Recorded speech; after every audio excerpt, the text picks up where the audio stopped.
like there was with cryptocurrency when everyone started to get it, it's just become this huge saturation of the number of cryptocurrency.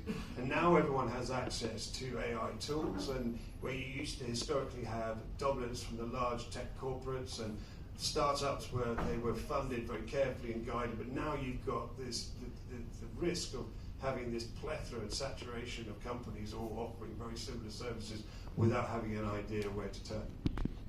Yeah, so the question, what's the question again? So the question is, are we in danger of having this saturation? And from that customer service point of view, you have so many different companies offering the same, which can be developed, then how are we going to be able to differentiate between them in the same way with cryptos?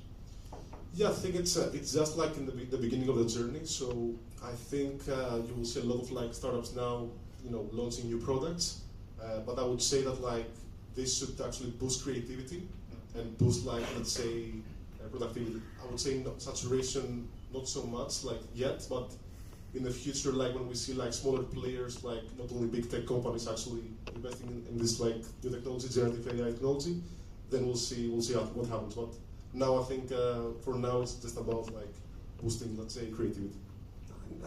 I do agree, and so that actually helps us move on to the next subject, which is going to talk about venture capital and funding capabilities, because obviously in the last 24 months this funding has dried up. There have been interest rates rising, different investment opportunities, and as a result there's been a little bit of a dry up of that investment. So I'd like to look at the impact of AI on venture capital, and this question I'd like to direct to Angie, please. So in terms of how AI has influenced investment strategies at your own company, Athena Fundex. Before I answer that, let me speak a little bit about what Alex has mentioned, because it's kind of related to what I wanted to talk about. Even though there are lots of startups coming up doing almost similar things, the need is still there. If you talk about financial services, we still have over 2 billion people, about 2 billion people still unbanked. So there's still opportunity maybe in the market. And investors are like, for lack of a better word, primary school kids. We just flow where the new in thing is, right?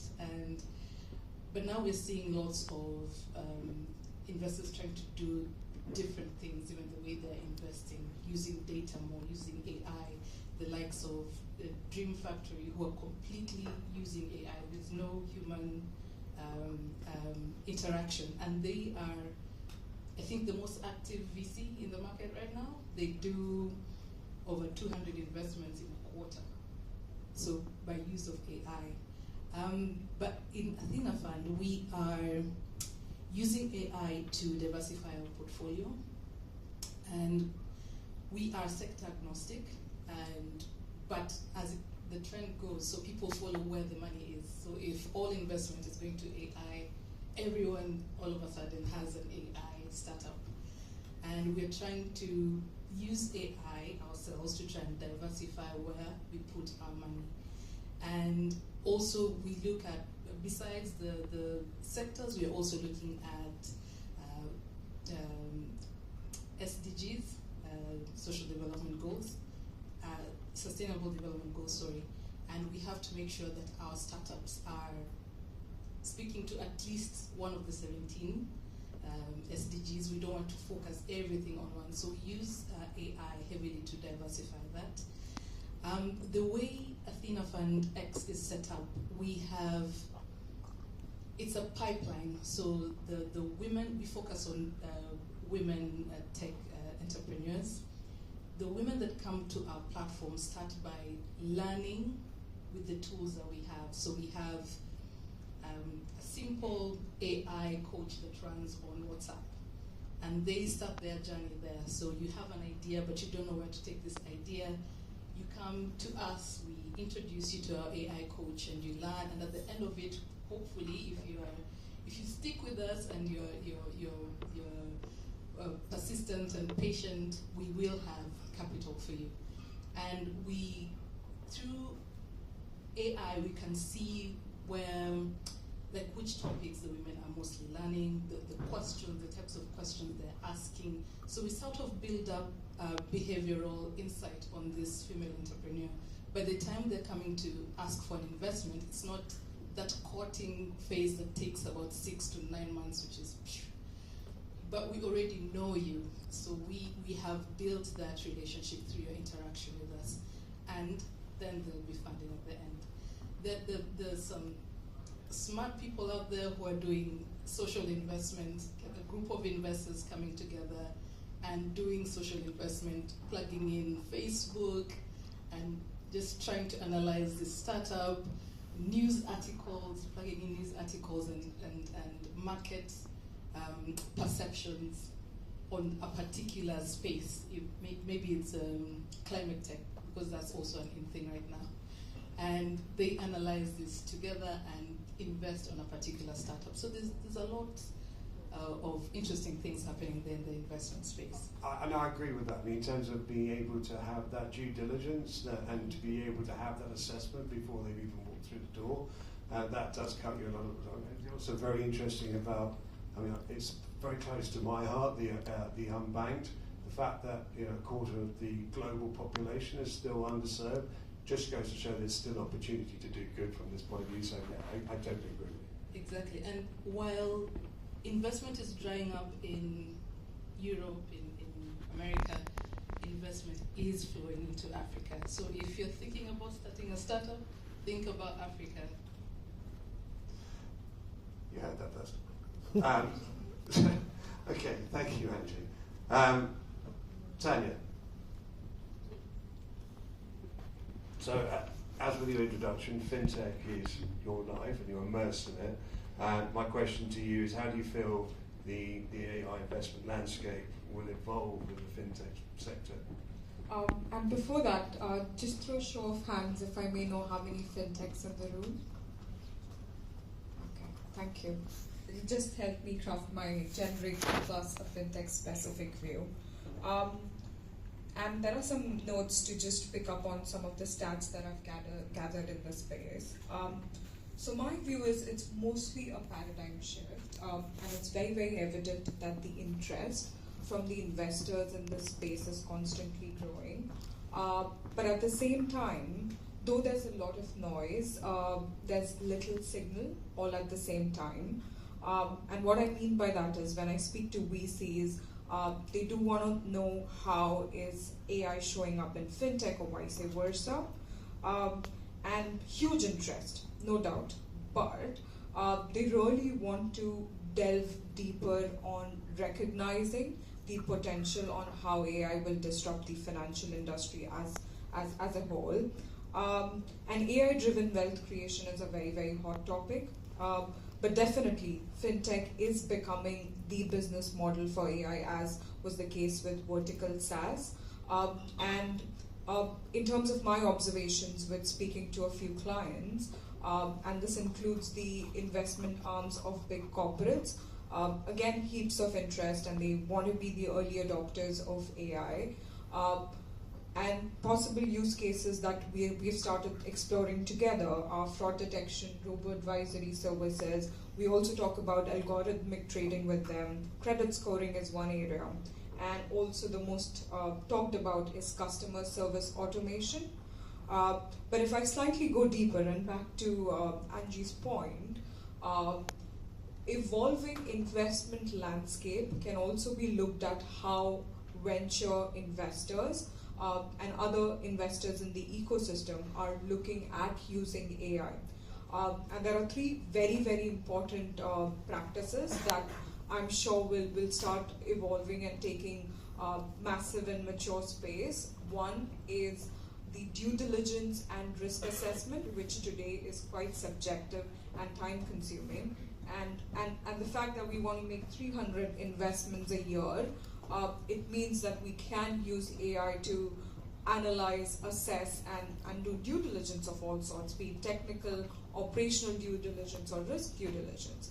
At the same time, it's also a lot of deal sourcing in where we would see that there's a lot of AI-powered deal sourcing and scanning happening. Again, what today we do is we analyze heaps and heaps of fintech databases.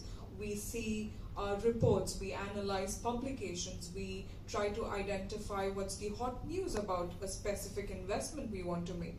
So can that be replaced with AI so that there are more promising investment opportunities? And the third most important one is how can the investors use this for operational efficiency of their own portfolio companies. So I think this is some of the things that I'd like to highlight.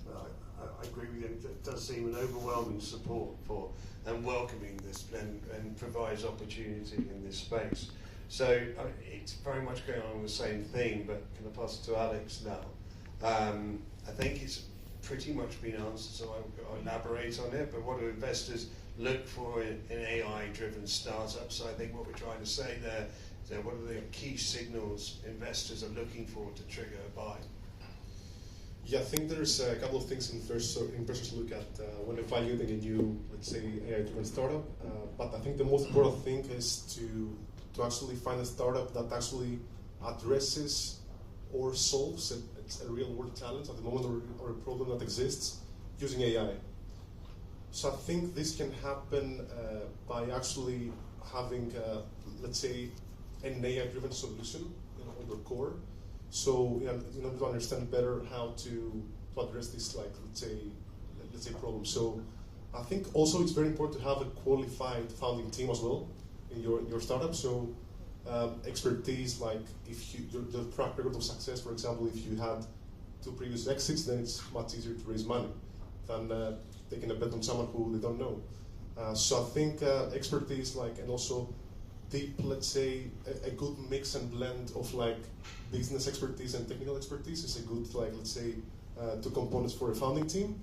But I also believe that actually a deep understanding of technology, so having a very tech-efficient, tech-proficient team, will actually set you apart from the competition, because you need to be quickly, to actually move your feet very quickly, because every day is different, and you need to be able to keep up with the technology changes that exist today with AI.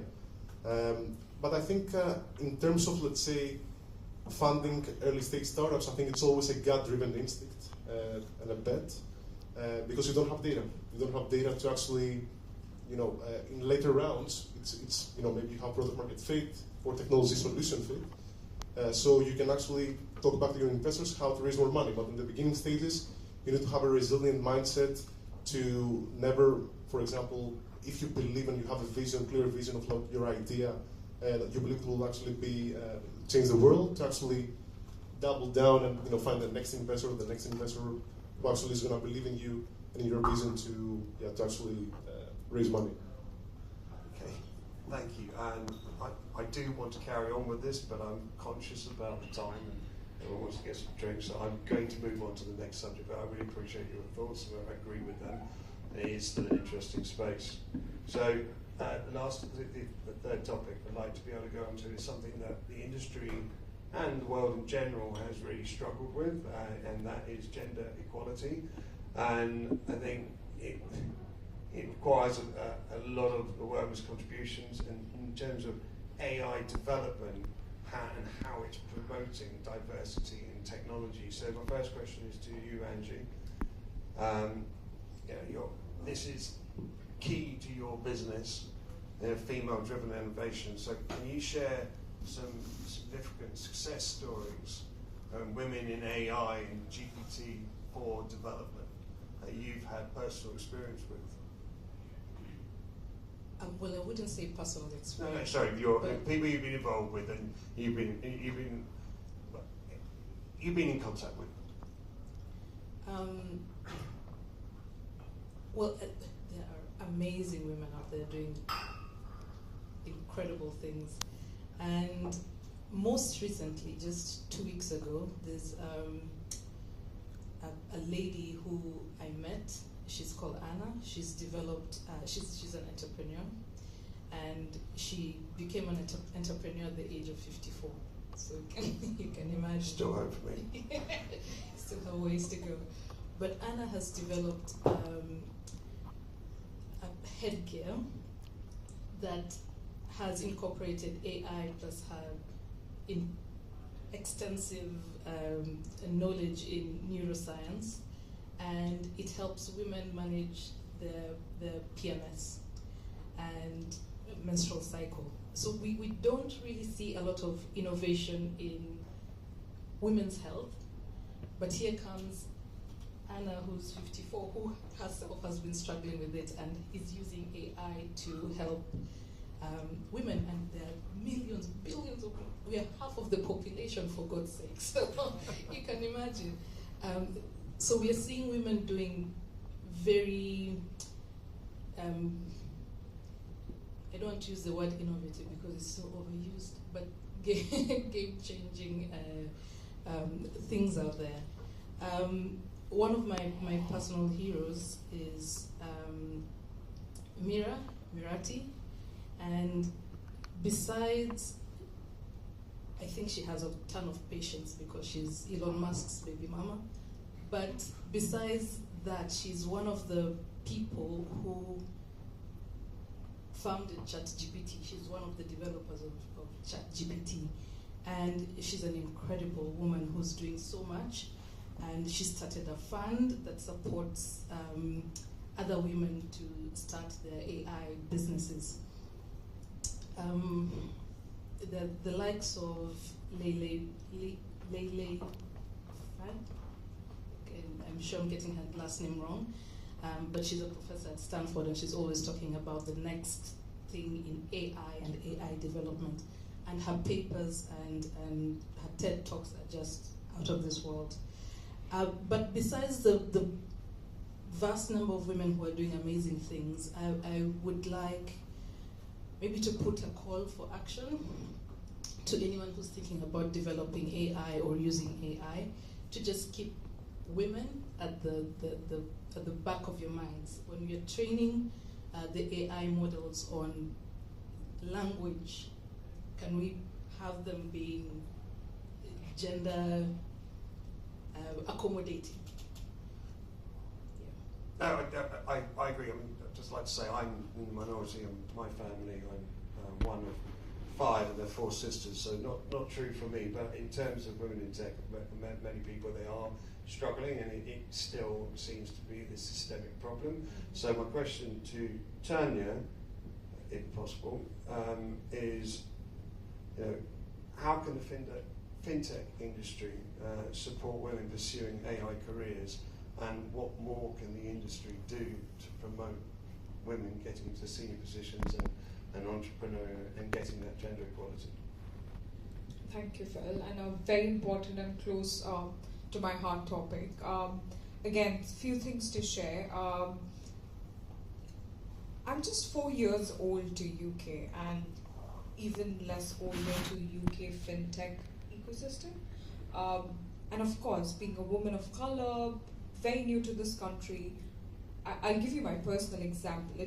It took a lot of time to navigate the career progression, and at the same time, within this industry, becoming a strong voice. But it starts with yourself. And when I joined EY, I also made sure that I continued to put efforts in this area. So we recently launched a Woman in FinTech report called From Glass Ceilings to Open Doors. And it talks about career progression, it talks about gender pay gap, it also talks about how important visibility for female leaders is. And again, I don't want to say that diversity is just male or female. Diversity has a much broader definition. And at the same time, I'd recommend you to all read the report if you get a chance. There are 3 broad areas which we want to tackle. One is the troubling gender pay gap, as I said, and what should we do about it? Again, breaking down barriers, what can we do, and why is it so hard for women to progress? Is it that they are still not seen as someone who will be good at a technical role? And again, looking ahead, what can we do, which areas can we support so that there are more platforms for them to be visible. This is an amazing place where me or Angie or the rest of us are sitting and sharing our views. So also the loads and loads of events that we attend, Money 2020 being around the corner, are the event organizers making conscious efforts and significantly thinking about how the gender representation should be. So for me, and to answer the next part of your question is, what can we do? In FinTech, there's significant effort already being done. UK FinTech sector already is known for its commitments to the D&I agenda, but at the same time, the 120 females that we interviewed, who were the Women in FinTech Power List, sponsored by Innovate Finance and us, we realized that there's still a lot of things to be done to move the needle in this space, and there have to be actionable recommendations that will help drive that. So one thing is, can there be more investments, as Angie mentioned, in AI startups by female founders? How can we also start thinking about this being influenced at the LP level, where investors are mandated to invest in those areas? And at the same time, can there be skill enhancements that can be done at a startup level? Can you think of ways where women are encouraged to understand more about AI, give them courses, help them learn about it? And the most important, as Angie again mentioned, is the example of Meera Murati. Why did she mention this example? I think it's because we really need good role models who we can look up to and derive our inspiration from. So these are my 3 key areas which might help. No, I agree, and the overriding subject around that is awareness, and we need to be able to push that. And actually, this is something Ernst & Young themselves came to me. The first time I met you, the first question, I won't name her, the first question she said when I introduced myself was, how many women do you have in your organisation? And I couldn't answer it. Off the cuff, she said, well, if you can't answer it, I'm not interested in speaking to you. And it's that kind of comment which is right, and we should have those statistics to hand. So now to turn to you, Vrata. No, I'm not laughing, but within uplifting, what initiatives promote diversity within AI research at uplifting? Well, it's not only about AI research. We are a deal company. That means no managers and other practices. And one of our practices is open salaries and mentorship program for everyone, right?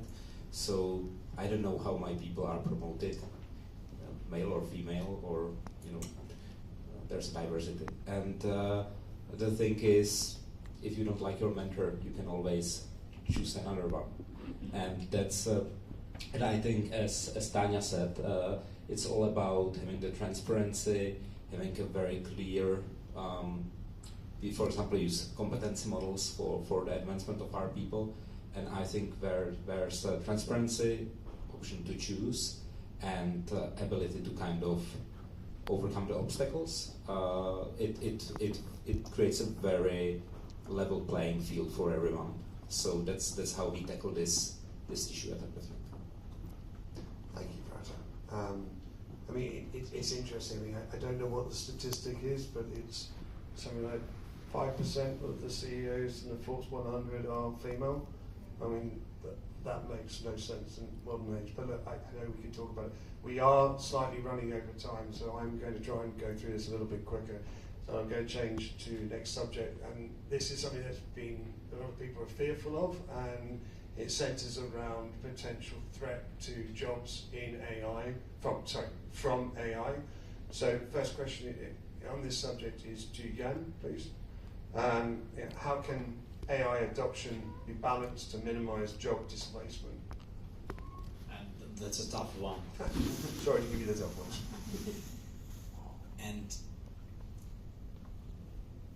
why it's tough is that this change will be huge and massive, and it will happen very fast. And with our customers, and I mean now large enterprises, we see a huge investment into upskilling their people to be able to work with AI since the very beginning. They really work hard in order not to, endanger the employee market, because for AI, and it was already mentioned, it's important to think about how the technology can be used in order to grow the business. It's like where to apply AI, those are the important questions. And if you will lay off your people that knows your business, then who will find this out for you? It will be very hard for anyone else from outside. So the hard question, definitely there will be some people struggling to get the work, and we already said that AI will replace most of the repetitive work. Hopefully there will be more time and effort for creative people, creative tasks, and so on. So the simplest advice is to focus on creativity and try to somehow not to do repetitive work. And if you do repetitive work, definitely read a lot about what AI advancement is and measure your time and use this time to be more creative. And the rest is no one knows what will exactly happen. And it's not just AI, it's cloud computing, it's potential other great invention that comes into play, and someone somehow will combine all those together and change it completely, and I hope it can be someone from you. No, I agree. I mean, I think since the Industrial Revolution, everyone has always been fearful of the fact that there's going to be jobs sapped up by new technologies, and yet we've always managed to keep employment, albeit during recessions and things, pretty much stable. So I think there's always going to be new opportunities, and that's the beauty of the human mind. We always come up with new jobs and new things we can do. So, Tanya, can I ask the next question, please? How can AI create job opportunities it's always about FinTech, this is your specialty, in the FinTech sector? And before I start, when none of us were born, even in early 1900s, people were scared to adopt, and they felt electricity had its own dangers. So I mean, it's all about how you slowly, steadily adopt. But yeah, talking about the market sentiment on how people see AI and whether it will be a displacement or another opportunity maker, I have very specific 3 areas which I researched intensely to identify. One is AI system developments and maintenance people. So within the FinTech sector, as this area will continue to grow, we definitely need people who can maintain, who can develop, who can monitor these systems. So it's very important to see that maybe in the upcoming years, we'll have more AI engineers as roles. We already have a lot of machine learning specialists, but we'll have software developers who have already have upskilled themselves in AI, and they'll continue to dominate the market with the demand that today holds. The second is cyber security and risk management, which is also a very important area.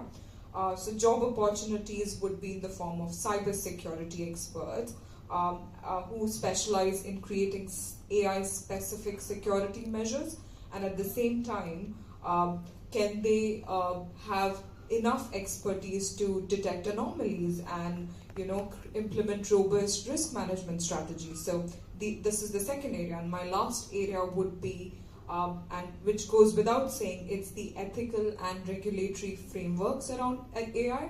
So there'll be job opportunities in policy making around that. There'll be job opportunities in driving the legal compliance. So these are my 3 hot areas through my FinCut research that I would like to share. Thank you.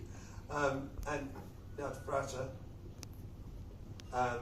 So how can individuals help themselves against employment challenges posed by AI? Yeah, now it's like a famous phrase, but I will say it again. It's not AI that will take your job, it's people working with AI that will take your job. So basically, it's all about upskilling yourself in the area that you work on. What are the new trends? What are the new tools you can use, AI or non-AI, so that you can stay effective?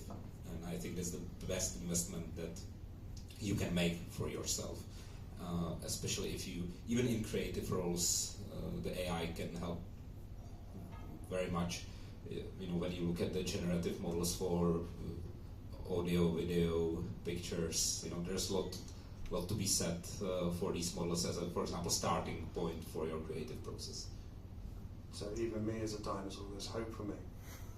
You should learn prompting. Okay, I'll do that. No, I unfortunately, as I said, I'm not a professional at this, and I've gone over time, and I don't want you guys to be here for hours.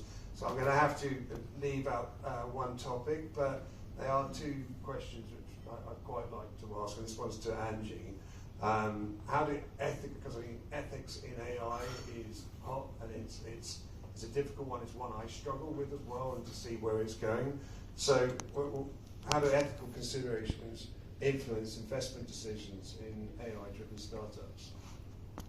That's a good question. I think as we rush to invest in the new in thing, there is more and more risk assessments that investors are starting to do. For example, looking at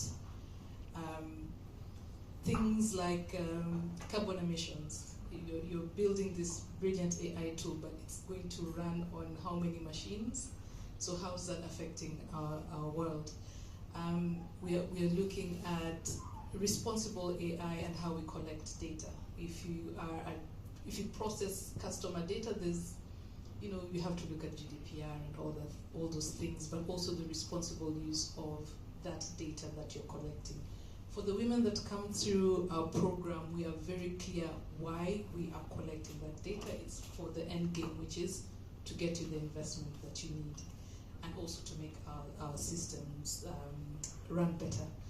And it's all about using AI responsibly for the betterment of the company that you're working with, or the betterment of the world. It's as we had at the very beginning, it's a co-pilot kind of relationship. We're not just relying on AI to do everything, but there is also our input that will help drive this AI agenda to where we want. We ultimately want to see a world where everyone is prosperous, and if AI can get us to that point, let's use it responsibly.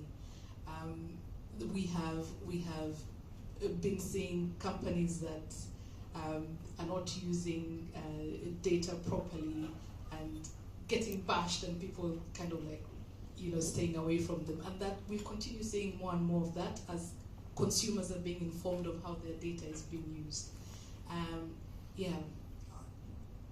It is a tough one though, because I think as it grows and matures, there are always going to be bad actors, and there's always going to be nefarious people with ill intentions. And it's a tool, it's a powerful tool, but that's opening an entirely new can of worms. So I've been told that there are millions of questions. So, and as I haven't seen them, we're going to go through the questions now. So.